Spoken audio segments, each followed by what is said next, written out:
કેશોદમાં ટ્રેનની હડફેટે ચડતા વૃદ્ધનું મોત થયું હતું। કેશોદથી જૂનાગઢ તરફ જઈ રહેલ સ્પેશિયલ ઇન્સ્પેક્શન ટ્રેનની હડફેટે ચડતા વૃદ્ધનું મોત થયું હતું। 108 મારફતે સરકારી હોસ્પિટલ ખાતે ખસેડતા જ રેલવે પોલીસે વૃદ્ધના મૃતદેહનું પંચનામા સહિતની કાર્યવાહી હાથ ધરી હતી।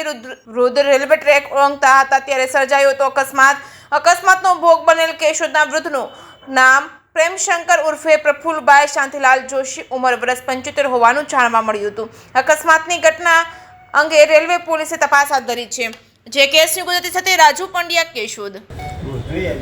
મારું નામ પુનિત પ્રફુલભાઈ પ્રેમશંકરભાઈ જોશી, મારા ફાધર પ્રેમશંકરભાઈ પ્રફુલભાઈ ઉર્ફે, જેઓ 75 વર્ષની ઉંમરની હતા અને હાલવામાં થોડીક તકલીફ થતી, એટલા માટે થઈ અને શું છે, મારા માસા ત્યાં રહે છે તો એના ઘરે જતા રેલવે ક્રોસ કરતા તેઓ ન ક્રોસ કરી શક્યા અને હાલવામાં થોડીક તકલીફ હતી, લાકડીએ હાલતા એટલે એને ખ્યાલ ન રહ્યો અને હડફેટે આવી ગયેલા છે ટ્રેનમાં।